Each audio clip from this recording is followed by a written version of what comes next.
Let's look at inferential statistics and the Central Limit Theorem. So we're nearing the end of the course. We've looked at bootstrap confidence intervals, randomization hypothesis tests. Last week we had an introduction to the Central Limit Theorem where we saw that regardless of the type of data we were looking at, whether it was a proportion or a mean, that we could predict the standard error, which allows us to create confidence intervals and do hypothesis tests. So we're going to take it a step farther with the formulas that predict the standard error. So we're looking at more with inference here. And let's take a look at the videos and more page. And toward the bottom, there is a summary of the first two sections of Chapter 6. So we have confidence intervals for a proportion and a mean, hypothesis test for a proportion and a mean. This is, section 6.1 and 6.2. Now, I also have a spreadsheet here, and the spreadsheet is designed to use the formulas that predict the standard error. And we can also back that up with the randomization or bootstrap experiments that we did in STAT243. So I'm going to take a look at the experimental predictions and the randomization processes that we've been working with here. I'm going to use the data from the water footprint that we were playing around, and thank you for sharing your water footprint. I appreciate that. More data to play with. Water is an issue. I was checking out the news today, and it popped up in my Mozilla feed. Let's see, where did I put it? Statistics. There it is, right there. Hermiston approves a $26 million plan to rid drinking water of forever chemicals. Now, how did the forever chemicals get there? Well, that's a long story. But water is an issue all over the world right now, drinking water, that is. Lots of demand for it. If you look at, say, Oregon, we've had problems where there are industries that use a lot of water, and that's affecting communities, people that need to drink that water and cook with it and do other things with it. It's a big deal. We dig wells and we dig deeper and deeper. With our industry, accidentally and on purpose, polluted the drinking water occasionally. Think about Hanford. Think about Hermiston dealing with these forever chemicals that are in their drinking water that they need to get rid of. We all use water, and the water is sometimes directly obvious how we use it, and sometimes it's not so obvious, like, say, your fashion is everything you wear has had water related to making it in some way or another. It's a big deal. So let's see. Let's look at the spreadsheet with the data. All right, so there's the data I want.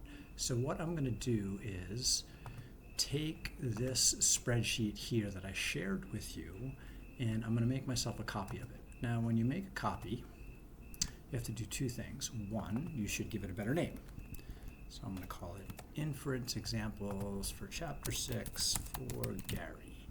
And then right now it's trying to put it in this folder. Now, if you own that folder, that's great. But if you don't, then you'll have to change to your drive. And so it's probably trying to put it in my folder, which you can't, so switch it to your drive. So I'm going to select my drive. All right, so give it a good name, put it someplace you own, and then make a copy. I can't let you edit my spreadsheet, but I can share it with you. And again, you have two options. If you're a Google user, make a copy, change the name, change the location. If you're not a Google user, I'm sorry, then you need to download it and use it in either Excel or whatever spreadsheet you use, like maybe use Apple's Pages, or no, what does Apple use? Numbers, excuse me. All right, so let's see, what do I want to do here? First thing I have is some data, and in this assignment I asked you to do a confidence interval. So I am going to copy the data, and if there's a lot of data, scrolling through it's annoying. So alternatively, you can hold Shift and then Control and then down arrow, and that will jump to the bottom of the list, highlighting it so I can copy it. And then I'm going to come over to a confidence interval for a mean. This one expects summary statistics, which would be the count, the mean, the standard deviation, and the confidence level. I want to do a confidence interval with the data. So I'm going to go over to this tab here, and I'm going to get rid of the average mercury. I'm going to highlight the whole column and delete it first. Okay, notice I have some errors here because the data's gone, and then I'm going to paste in the data I copied. And the spreadsheet's set up to then count, do a mean, standard deviation, confidence level you have to input. So if you were given a specific confidence interval in the homework or an assignment, then type it in there. And then otherwise it calculates all the other important values. So I'm going to go over what those values mean. So let's draw a picture of this. Screenshotter, where's my screenshotter? There you are. All right, so I'm going to grab my water footprint data here.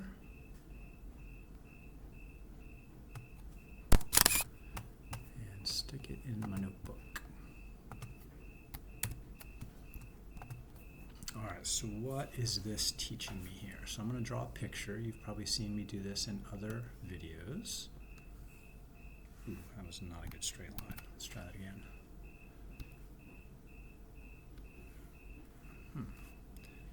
Pen is misbehaving. Okay, third try is the charm. There we go, straight line. And I am going to draw then my best normal type curve. And that's as good as we get today. Let's get rid of the extra bit there. Oops, wrong tool.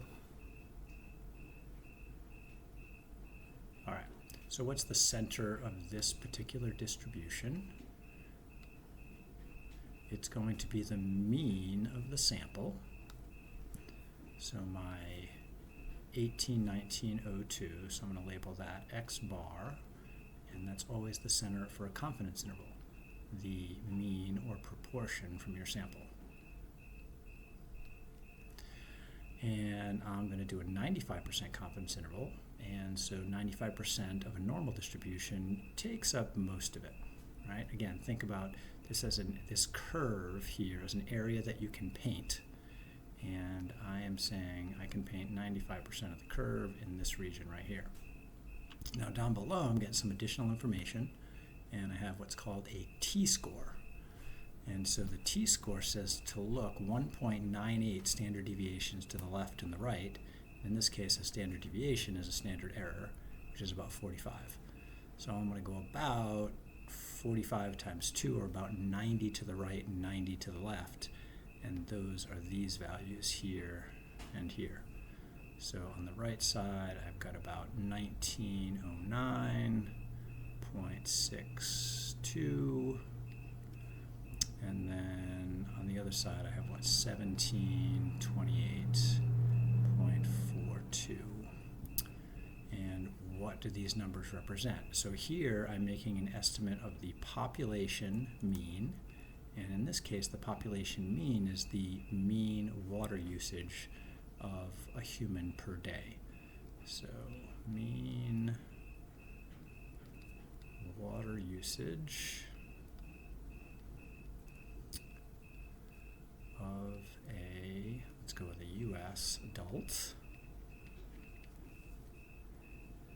Oops, missed a letter there. In gallons per day.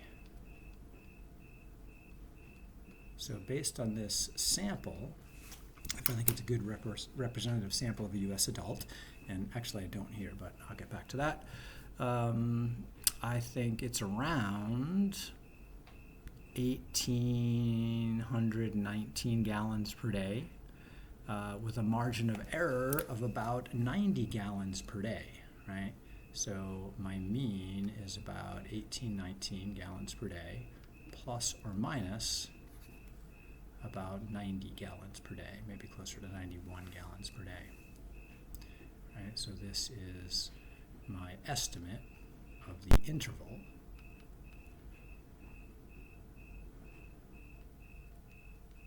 And sometimes we call it the margin of error, sometimes we call it the error bound on the mean. And then sometimes we state it lower, comma, upper in parentheses. Oops. So about 1728 to about 1910 if I round it to the nearest whole gallon per day. So I think the population mean is somewhere in that interval that I've delineated up here. Let's look back at information about this to talk more about the population. All right, so let's see. This was collected from BMCC math students. Okay, let's see. Most BMCC math students are adults. Once in a while, someone is under 18, but mostly they're adults. And they are mostly from Oregon, but I get students from Washington, Idaho, California, and sometimes farther, like Hawaii and the East Coast and the Southwest and the Southeast. But they tend to be younger adults, although the average age is around 30-ish. Based on the average age of adults in the U.S., that's more like 45, 50-ish, I would think. Okay, so this may not be representative of all adults in the U.S., but it's probably pretty representative of college students in the U.S. Okay, so I'm reaching a little bit on what my population is. Sample, again, is these 100 students. What's the case? One of the students. I happen to be measuring or getting an estimate from them of their water usage per day. Population of interest, I probably should narrow that to all college students. We might even restrict it a little more to college students in Oregon. And the parameter that I'm measuring is the average water footprint of those people in the population in gallons per day. Let's compare that to STAT243. All right, so here I'm at the confidence interval, and I need to edit the data, remove mine, paste in. Do I still have it in my clipboard? I do not. Let's go get it.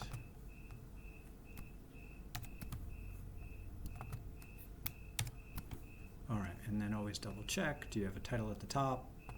I do, so check that, but I don't have an identifier for each number, so don't check that. All right, so I'm getting the same mean, 1819, 100 sample values, and the standard deviation is 465.6-ish. Looks good. All right, so with a confidence interval, we just need the data, and then we start generating new samples. And again, this generation of samples is basically looking at this as a deck of cards. We reshuffle the deck each time. We draw out a card at a time, putting the card back in each time. We do that 100 times. That gives us 1 dot.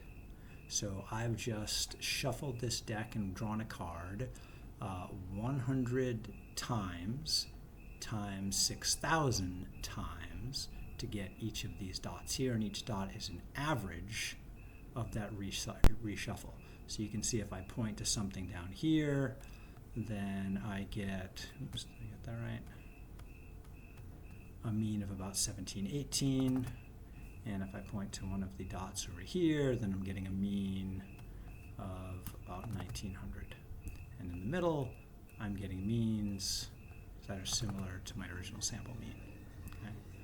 So this bootstrap sample part down here really isn't significant. What is important is the original sample, and that we regenerate thousands of new samples based on that original sample.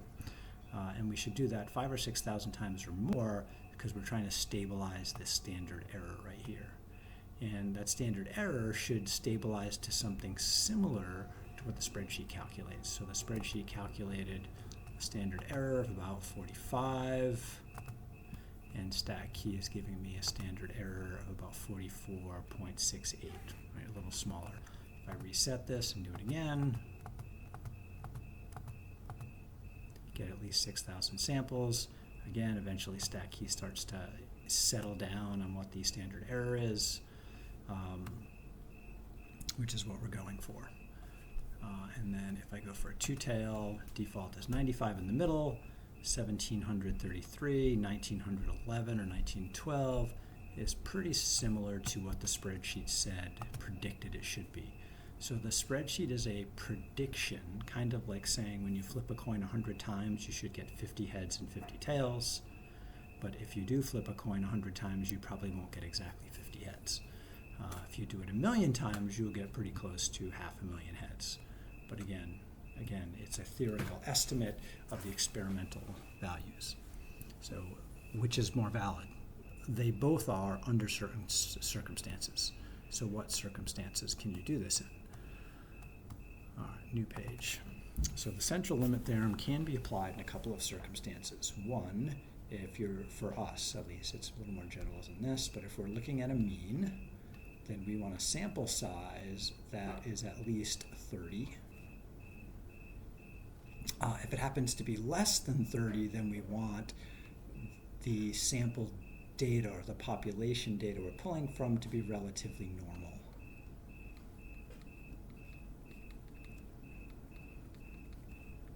What does relatively normal mean?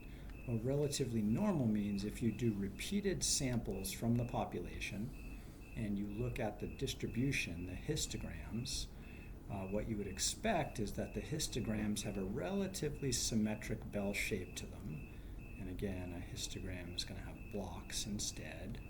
So you'd have something that looked more like this for the histogram. And then the other thing that we expect to be relatively normal is that from the center, x bar, if we go 1, 2 standard deviations to the left, and we go about 1, 2 standard deviations to the right, that we expect to find about 95% of the values.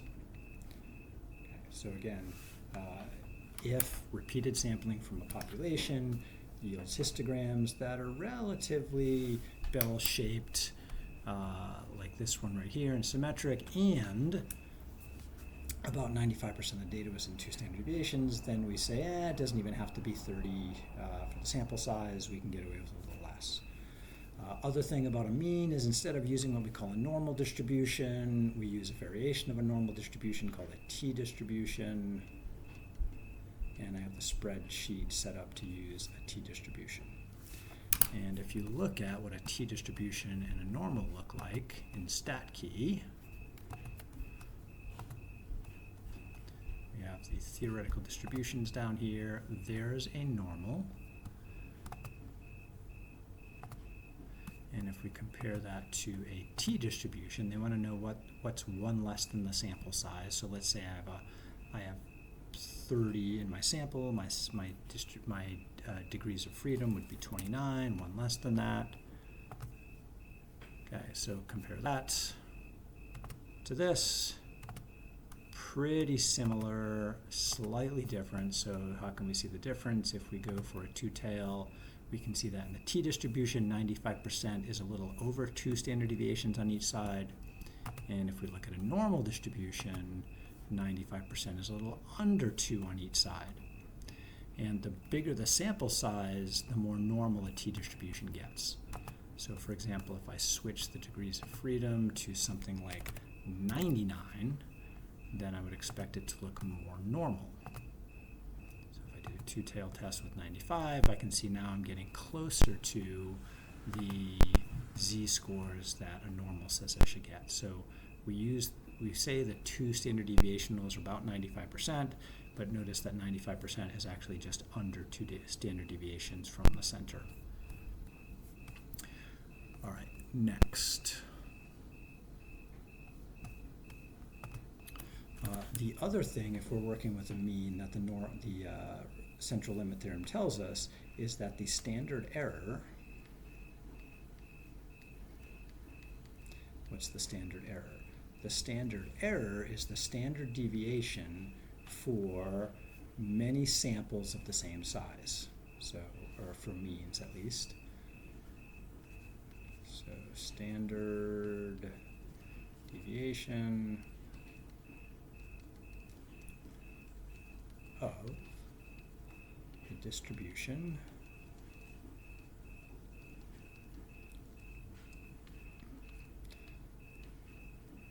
of many sample means. Sample means. And there's actually a formula for that. It says take S, the standard deviation of the sample, and divide by the square root of the sample size, which would be an N. So again, that is the standard deviation of the sample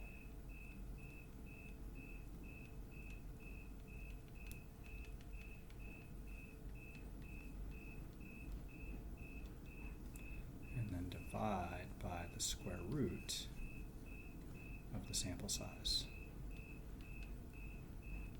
So just for fun, I'm just going to pick a totally different data set and just check this out for our theoretical approximation. So I'm going to go back to STAT243, and I'm going to pick a different data set. So let's pop this into a new window.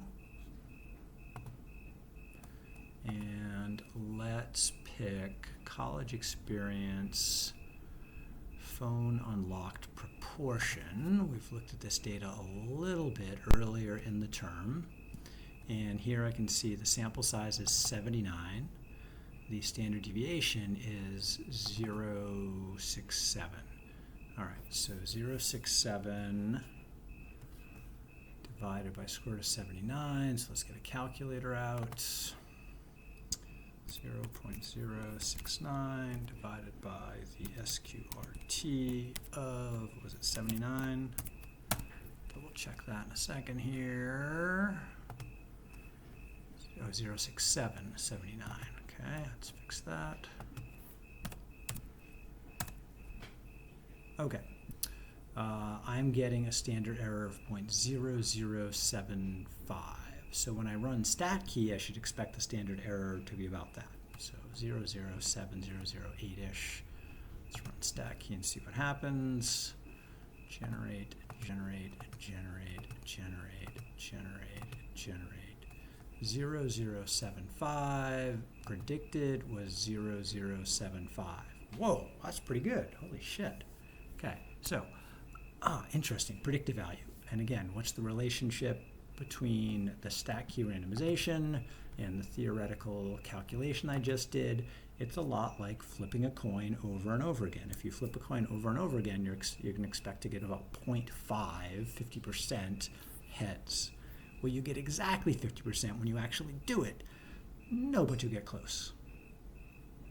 This is kind of like that relationship there. So from now on, we are going to be using both calculations from a spreadsheet to predict things like confidence intervals and do hypothesis tests. And we're also going to run those those bootstrap or randomization distributions. Bootstrap is what we call a confidence interval, and if we jump over to hypothesis tests, then we would call it a randomization test for mean. So let's do that next for fun. So I'm going to go grab that water footprint data again, and I'm going to go stick it into STAT243 here. Delete, paste, double check you have the right buttons checked. Notice I have the correct mean and the sample size is correct. Then I need to adjust the population, and let's compare this to average result in the US according to some National Geographic and water calculator surveys. Tends to be about 800 gallons per day. All right, so then I want to generate. So again, sample data, enter the population value. Let me generate thousands of other samples. I should see that the mean here should pretty closely match the predicted mean of the population. And then I want to see, well, how close is that given this standard error here? So then in this case, I'm saying that college students use a little more, or I could say college students just don't use 1,800 gallons per day. So I'm going to say they use more, so that means I want to do a right tail test. And then I have to enter my population, my sample data, so that would be the 1819.02. sample mean, and here I get a huge p-value. Oh my, look at that. All right, let's take note of that.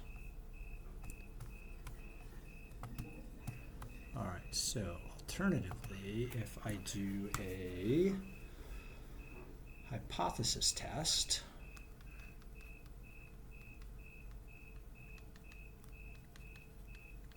for a mean, by the stack key randomization, I'm getting the following situation.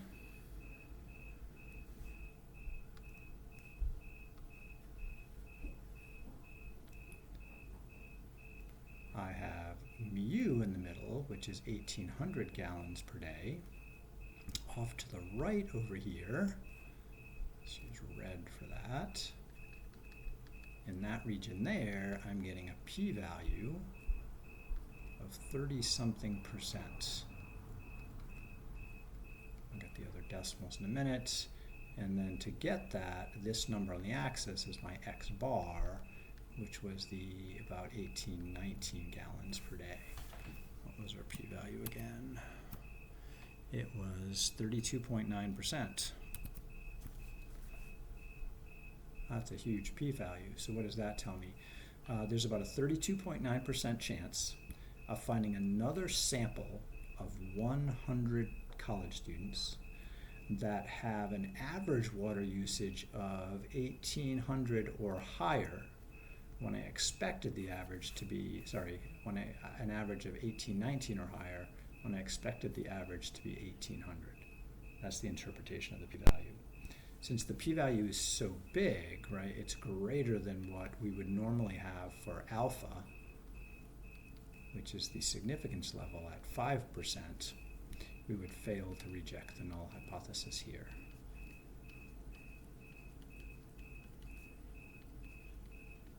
So that means for a conclusion, there is not sufficient evidence to support the claim that college students use more than 1,800 gallons per day.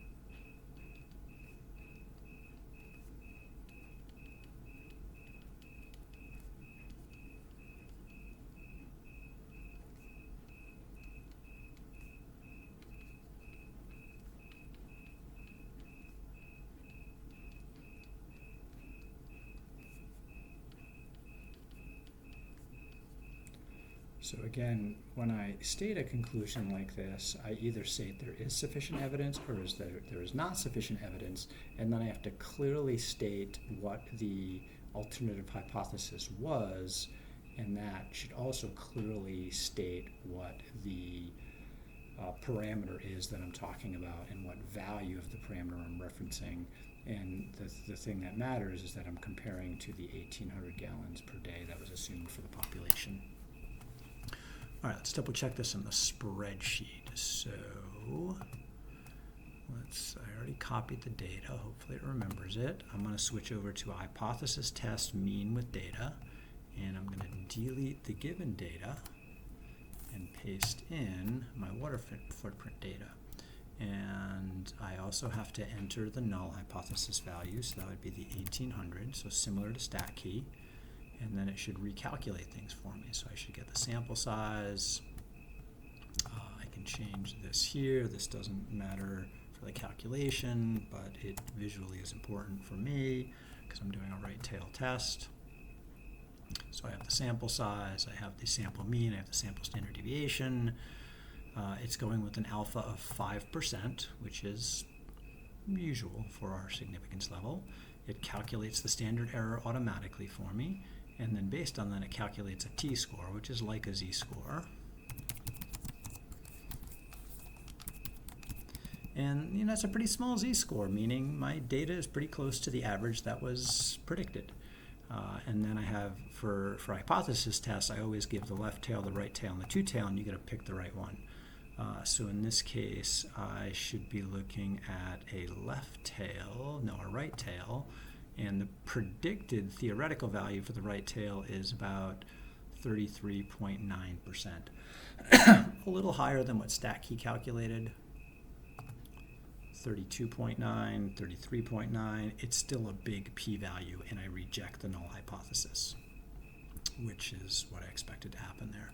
So I have a randomization test that says big p-value means your data is like the null that was expected. My theoretical spreadsheet here calculated a similar p-value for a right tail test based on the data, confirming that I made the correct decision and conclusion over here. All right, so we're just going to repeat confidence intervals. We're going to repeat hypothesis tests. And we have two means to do so now. We have this spreadsheet that I created for you. You just have to choose the correct tab for the type of situation that you're working with. And we still have the stat key, confidence intervals, and randomization tests to also help us make the right decisions here. All right, hope this helps. Keep up the good work. I'll see you in the near future.